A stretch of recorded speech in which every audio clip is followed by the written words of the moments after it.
Hi and hello there, Virgo. Welcome new subscribers sa Training Tambayers. Thank you sa inyong walang sawang love and support for me. By the way, yan po ang aking name. Welcome everyone. At yun nga kung hindi nyo pa knows, mayroon pa tayong other channel. Link is down below sa ating description box. If interested, click lamang yung link na yan para kayo ay makapunta there. At araw-araw nag-upload din tayo ng collective readings for all signs doon. At yun nga, wala tayong gender here. So, bae, lalaki, LGBT, lahat po ay welcome. Pwede rin pong i-switch ang mga roles dahil possible talaga magkapalit-palit kasi general reading ito. At the end of the day, lahat ay may free will na. Free niyong gamitin anytime, anywhere. Okay? Cross-watchers ni Virgo, welcome ka rin. At may Virgo placements sa natal/birth chart. Welcome din kayo. So let's go ahead and check these messages right here for you, Virgo. Archangel Michael, thank you so much, angel guides. Can we get messages right here for Virgo, please? What does Virgo needs to know? Can you please show me, Virgo? What does Virgo needs to know?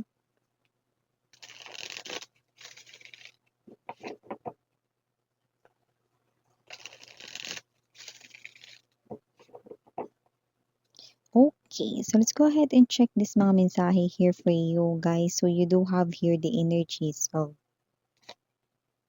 Ten of Coins, Nine of Coins, Chariot, Five of Swords, Sun energy, Three of Swords, bottom of the deck for Virgo, Two of Cups, Page of Swords, King of Wands.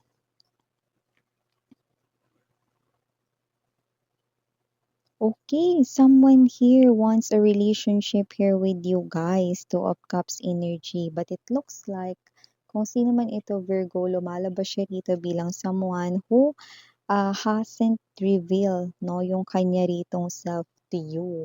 An energy is so strong that this might be a stranger right now, someone na hindi mo pa kilala, but this person here is already spying on you. Okay, hindi naman ito as in stalker talaga na susundan or sinusundan kayo hanggang sa bahay ninyo or kung saan kayo pumunta, hindi ganon. But this person here is someone who likes you.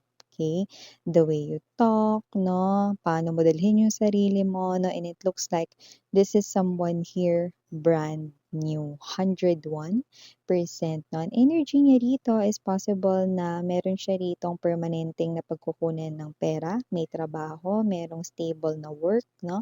May job, at possible na someone din dito na pwedeng merong mataas na posisyon sa kanyang pinagtatrabahuhan or pwedeng merong mataas na designation, no, sa kung anumang trabaho niya.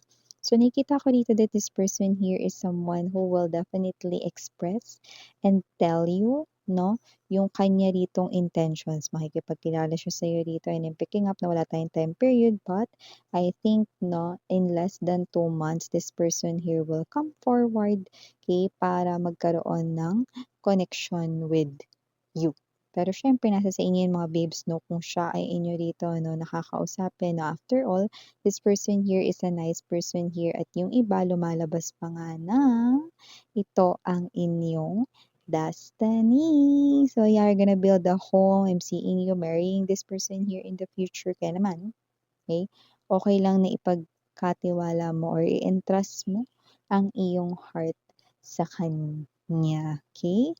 So, maliban dyan, Virgo, nakita rin tayo rito ng energy ng Ten of Coins, the Five of Swords. Possible na ngayon ay pinagkakasya mo ang iyong pera or parang ikaw ito na baka naman may pera ka pero nag-divide na yan. In short, meron na yung pupuntahan, bayad sa loan, bayad sa kuryente, tubig, gas, yan, no? Groceries, no? Parang divide na yung pera mo rito, and it looks like nagkakaroon dito ng shortage of finances, no? Or parang yung iba naman hindi shortage of finances pero wala naman kayong natatabi. Kasi I do pick up right here that you want to save money, no? Pero mukhang nitong mga nakaraang mga buwan, no, ay mukhang hindi kayo nakakapagtabi ng pera dahil mukhang yung kinikita ninyo ay sakto lang dun sa mga gastusin at mga kailangang bayaran, no? Or yung mga bayarin, no? So, may mga gano'ng klaseng energy. Huwag mag-alala kasi with the Nine of Pentacles energy and the Sun card lumalabas rito 'no, na magbabago na 'yan Virgo dahil meron dito 'no, na maki-claim ka sa iyo ritong work or sa pinagtatrabahuhan mo 'no, and it is because of your hard work and yeah, we just heard creative 'no, sa iyong creativity possible rito 'no, na meron kang ma-claim 'no, na reward from work or kung ano man yung trabaho mo rito 'no. So yeah, I'm picking up right here online selling, maybe someone 'no, na meron dito na nagtatrabaho 'no ng, self-employed kayo 'no at, you're selling here 'no products, yan nakikita rin natin yan dito guys, pasok rin yan dito. So with the Sun card energy nakikita ko na magiging maalawan na rito 'no at yung binabalak mo rito na makapag-ipon 'no or magkaroon ng savings ay matutuloy na. So, maaaring makapag-ipon ka na 'no starting this month 'no or next month, yan nakikita natin dito.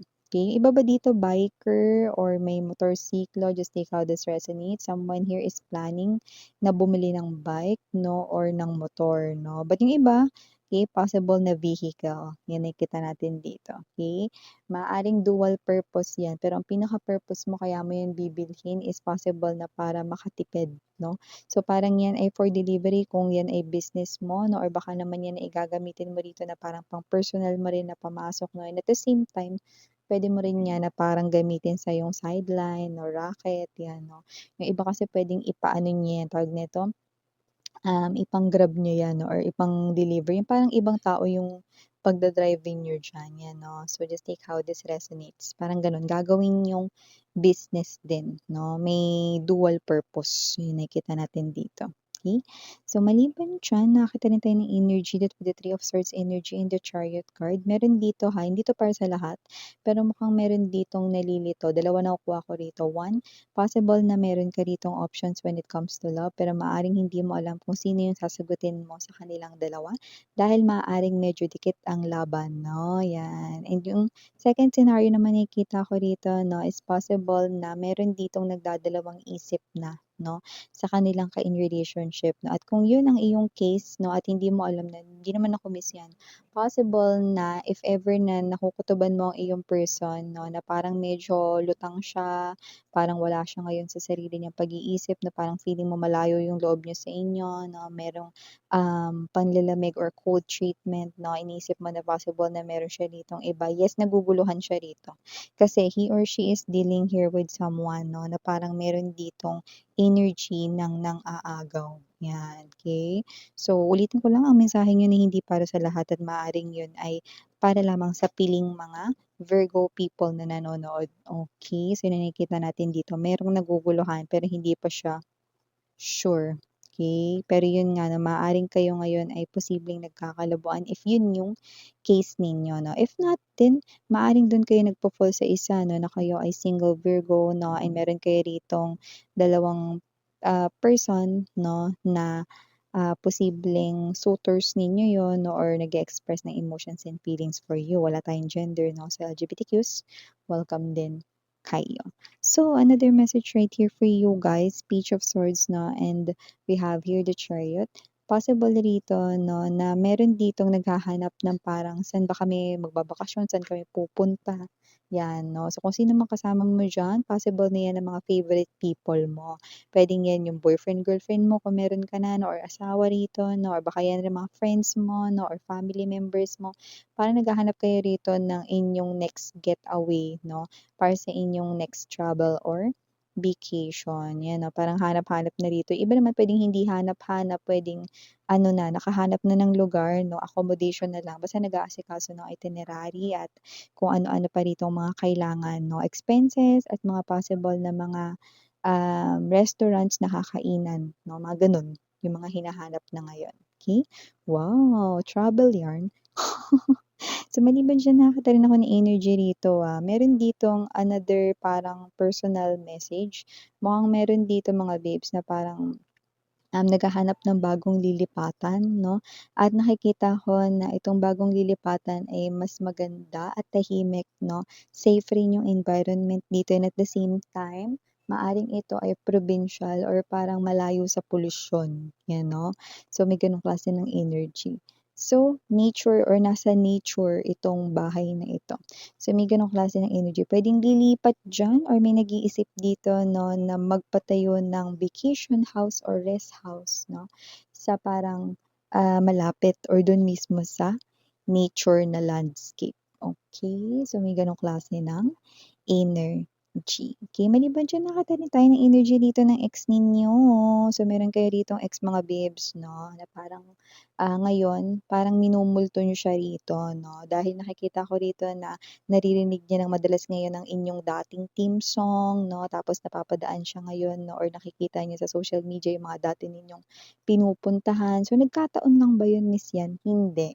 Kasi nakikita ko na nagsisimula na 'no, in the background 'no, ang awakening moment, transformation moment ng taong ito 'no. So, kailangan niya na mag-prepare kasi dadaan na siya dito sa parang malabutas ng karayom 'no, na awakening moments 'no. Yeah, umpisa na rito mga bibs 'no, yung tinatawag ng iba na karma. Kaya naman kailangan niya na talagang maghanda dito. So yeah, these are all the messages we've got right here for you, Virgo. Thank you so much. Again, I'm Mariana on ni Sarang Love and Light. And,